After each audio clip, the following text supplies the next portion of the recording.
మొదటి సమూయేలు గ్రంథము 28వ అధ్యాయము 20 నుండి 25 వచనాలు. బాధలో ఉన్న రాజు, నమ్మకంగా చివరి వరకు తోడున్న సేవకులు, మరణించిన దీర్ఘదర్శి, సాయపడిన, ఆకలి దీచిన ఓ స్త్రీ.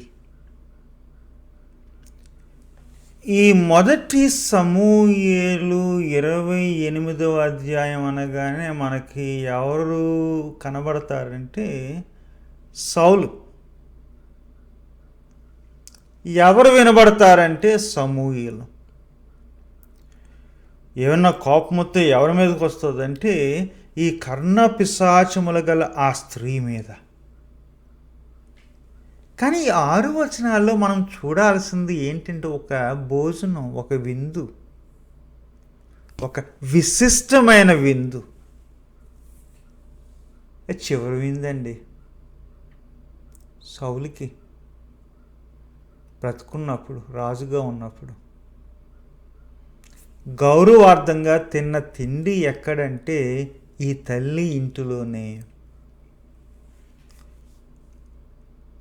అడిగిందంట, తిన్నాడంట. నేను ఆలకించాను కదా, ఆలకించు తిను అని అడిగిందంట. కూర్చున్నాడంట. గబగబా దూడని తీసుకొచ్చి కోసి వధించి వండి పిండిని తెచ్చి పిసికి పులుపు లేకుండా రొట్టెను కాల్చి అంతా గబగబ చేసి నిండుగా మనసారా సౌలుకి, సౌలు యొక్క సేవకులకి వడ్డించింది తల్లి. ఈ స్త్రీ పెట్టిన విందు చూస్తే నాకు మరొక విందు జ్ఞాపకం వస్తుంది. మార్కు సువార్తలో 14వ అధ్యాయంలో 3 నుండి 9 వరకు ఓ స్త్రీ భోజనం జరుగుతున్న సమయానికి వస్తుంది అత్తరు బుడ్డుతో. అంత గౌరవమైన స్త్రీ అని కనబడదు మనకి, కానీ మనసున్న స్త్రీ వచ్చి అత్తరుబుడిని పగలగొట్టి యేసయ్య యొక్క పాదాలను అభిషేకిస్తుంది అంటారు పెద్దలు. ఈ మగాళ్ళు ఇదిగో ఏదో అమ్ముకుని పేదలకి ఎత్తే ఎందుకని పనికెత్తదు కదా, ఎందుకు ఇలా వేస్ట్ చేస్తున్నావు అంటే అంటాడు యేసయ్య. ఇదిగో ఈ స్త్రీ జ్ఞాపకం ఉండిపోద్ది, మన జ్ఞాపకాల్లో ఉండిపోద్ది. ఎందుకంటే నన్ను నా భూస్థాపనకి సిద్ధపరుస్తుంది. నేను అనుకుంటాను సౌలు యొక్క భూస్థాపనకి ఈ స్త్రీ, కరుణా పిశాచములు గల ఈ స్త్రీ సిద్ధపరుస్తుంది. ఈ విందు గురించి జ్ఞాపకం రాగానే మనకు ఇంకొక విందు జ్ఞాపకం వస్తుంది. ఎవరు? మొదటి సమూయేలు 9వ అధ్యాయంలో సౌలుని దేవుడు రాజుగా ఏర్పరిచినప్పుడు, సమూయేలు అభిషేకించినప్పుడు సమూయేలు ఇన్వైట్ చేస్తాడు, ఆహ్వానిస్తాడు, నాతో భోజనంకి రా అని చెప్పి. అంటే రాజుగా సౌలు యొక్క కెరియర్ ఏమో దీర్ఘదర్శితో భోజనంతో, రాజుగా సౌలు యొక్క కెరియరు ఈ యొక్క మంత్రగతి భోజనంతో అక్కడ ప్రారంభమైంది, ఇక్కడ ముగిసింది.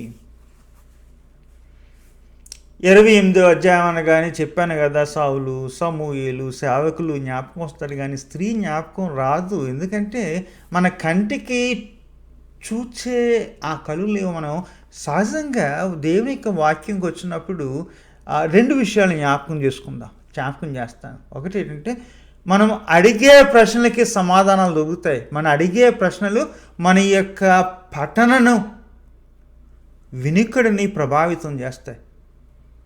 గతంలో ఎవరో కానీ మీరు అడిగారు, చనిపోయిన వాళ్ళు తిరిగి వస్తారా అని చెప్పేసి. 28వ అధ్యాయం నుండి వాక్యం చెప్పమంటే దానికి వీడియో చేశాను 10 నెలల క్రితం, చూడండి. చావు ఛాయల్లో అని వీడియో చేశాను. ప్రశ్నలు ఒకసారి మన యొక్క పఠనను, వాక్యం చదవడాన్ని ప్రభావితం చేస్తాయి. ఇంకొకసారి కొన్ని సందర్భాల్లో ఏంటంటే, ఆల్రెడీ 5-6 ప్రసంగాలు వినుంటాం. ఎవరో మనకు తెలిసిన ప్రసంగికులు పెద్ద పెద్ద ప్రసంగాలు చేసి, వాళ్ళ చేసిన యొక్క ప్రసంగాలు మన మనసులో ఉండిపోయి, మన జ్ఞాపకాలు మనం వాక్యాన్ని తీసి చదువుతున్నప్పుడు మన యొక్క కంటిని, మన యొక్క మనసును, మన యొక్క చదవడాన్ని, మన యొక్క వినడాన్ని ప్రభావితం చేస్తాయి. అందుకనే వాక్యం దగ్గరికి వచ్చినప్పుడల్లా ప్రార్థన చేసి, దేవా నాలో ఉన్న ఈ బ్యాగేజ్ ఉంది కదా, లగేజ్ ఉంది కదా, దాన్ని తీసేయి. ఈ ప్రశ్నలు ఉన్నాయి కదా, ఆ ప్రశ్నలు ప్రభావితం చేస్తాయి. మేము విన్న ప్రసంగాలు ఉన్నాయి కదా, అవి ప్రభావితం చేస్తాయి. మరొకసారి నీ వాక్యాన్ని కొత్త వెలుగులో చూడడానికి మీ కరుణను, మీ యొక్క కంటిని మాకు దయచేయమని ప్రార్థించాలి. వద్దాం 28వ అధ్యాయం. ఏం జరుగుతుంది? యుద్ధం జరుగుతుంది. ఫిలిస్తీయులు వచ్చారు, చుట్టుముట్టారు. ఇంకేం జరిగింది? అధ్యాయం ప్రారంభంలోనే సమూయేలు చనిపోయాడు. సమూయేలు చనిపోయిన తర్వాత ఇక సౌలుకి ఏమీ అంతుపడడం లేదు. యెహోవా వాక్కు మౌనం అయిపోయింది. ఇక ప్రవక్త లేడు, స్వప్నాలు రావడం లేదు. యెహోవా మాట మౌనం అయితే ఎవరికి బ్రతకాలనిపిస్తుంది చెప్పండి? దానికి తోడు విన్న మాట, ఉన్న మాట ఏంటంటే, అప్పుడే 15వ అధ్యాయంలో అతను చేసిన పొరపాటును బట్టి తన వంశానికి ఇక రాజరికం రాదు, నువ్వే చివరన్న మాట విన్నాడు సౌలు. తనతోనే అయిపోద్ది, పిల్లలు కొడుకులకి ఈ రాజ్యం రాదు, రాజులు ఎవరని తెలుసు. ఆల్రెడీ తనకి ఇవ్వమన్న కరిష్మా, ఆ వరం, ఆ ఆత్మ, నాయకత్వ ఆత్మ తీయబడింది. కూర్చున్నాడంతే, బతుకున్నాడు కాబట్టి సింహాసనంలో. ఆ సింహాసనం కూడా తీయబడింది. నిజానికి దావీదుకి ఇవ్వబడింది. దిగడానికి ఇష్టపడతా లేదు. ఇంకా ఏదో సాధిద్దామని పోరాడుతున్నాడు.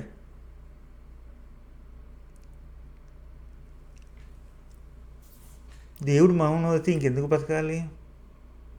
పగలంతా తినలేదంట, రాత్రి కూడా తినలేదంట. దేవుడు మాట వినబడకపోతే ఏం చేయాలి? చచ్చిపోయిన ప్రవక్త దగ్గరికి వెళ్దాం అనుకుని షార్ట్ కట్ తీసుకుంటాడు. ఒకసారి నిస్సహాయ స్థితిలో, దైవీయ స్థితిలో మనం ఏం చేస్తామంటే పనికిమాలిన నిర్ణయాలు తీసుకుంటాం. అదే చేశాడు చనిపోయిన సమూయేలు కొరకు. ఈ పెద్ద మనిషి గతంలో ఏం చేశాడంటే దాని గురించి ఈ అధ్యాయంలో రాయబడి ఉంది. చిల్లంగి వారిని, కర్ణపిశాచం గలవారిని, అంటే వృత్తిపరంగా ఆత్మల లోకంతో, భూతాల లోకంతో, దూతల లోకంతో సంబంధాలు పెట్టుకుని మనుషులకి ఆ యొక్క ఆత్మల లోకానికి మధ్యన సంబంధం పెట్టే ఆ యొక్క వృత్తిలో ఉన్న వాళ్ళని దేశం నుండి బహిష్కరించాడు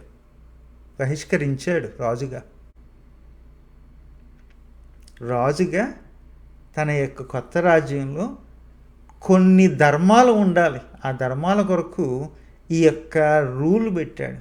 ఇక్కడ ఉండడానికి వీలు లేదు. ఎందుకు?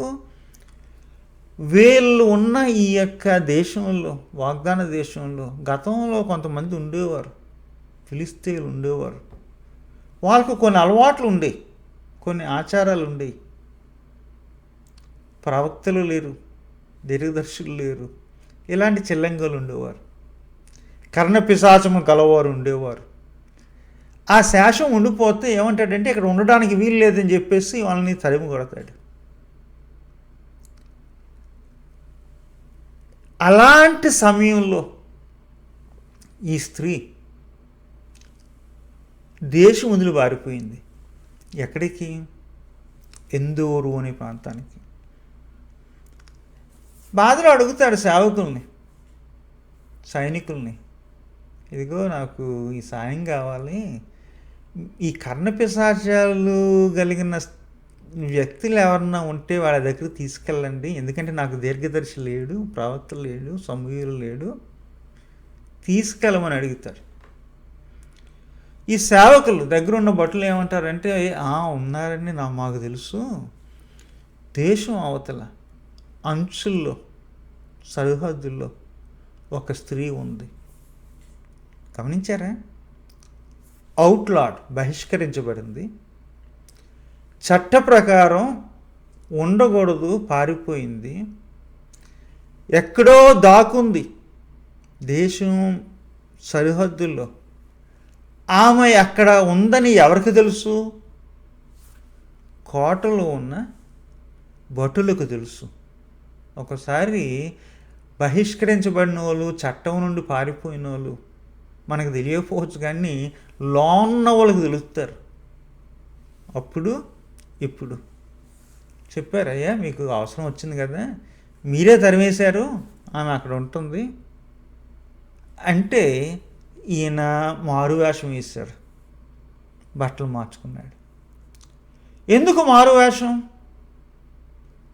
ఇందో అనే ఈ యొక్క ఊరిలో ఉన్న ఆ స్త్రీ, చెప్పాను కదా మీకు, దేశపు అంచుల్లో ఉంది, సరిహద్దుల్లో ఉంది. అటు వెళితే ఫిలిష్తీయులు, ఇటు వెళితే ఏమో ఇశ్రాయేలీలు.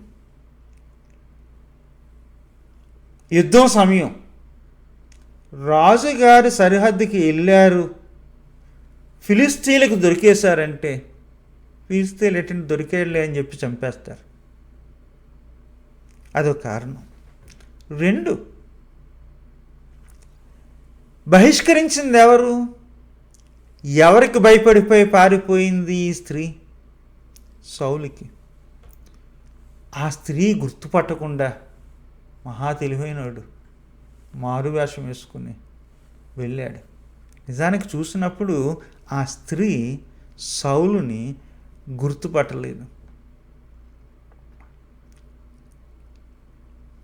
వెళ్ళి అడుగుతాడు, ఇదిగో నాకు గతించిన వారితో కొంచెం కన్సల్టేషన్ కావాలి, మీ సర్వీసెస్ ఆఫర్ చేస్తారని అడుగుతాడు. స్త్రీ అంటది, తెలియందేమని సార్, సౌలు ఉన్నాడు కదా మన రాజు, దీనిని అవుట్లా చేశాడు, ఇది నిషేధించబడింది, ఇవి నేను చేయకూడదు, మీరు నా మీద ట్రాప్ వేస్తున్నారా? మఫ్టీలో వచ్చిన పోలీసా మీరు, మారువేషంలో వచ్చిన అధికారా?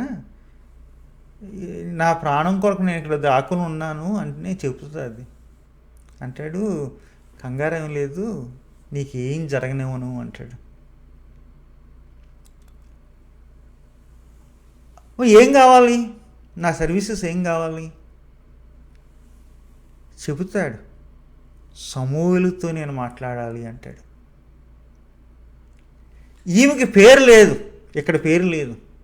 పేరు లేని స్త్రీకి ఒక వృత్తి ఉంది, చెప్పాను మీకు. ఏముంది? ఇంకా ఊరుంది, ఎందూరు. ఇంకేముంది? ఆస్తి అంట, కర్ణ పిశాచాలే ఆమెకి ఆస్తి. అంతేకాదు, తెలివి కూడా ఉంది. గుర్తుపట్టింది. సౌలుని చూసి నువ్వు సౌలువు కదా అని కేక వేసిందంట.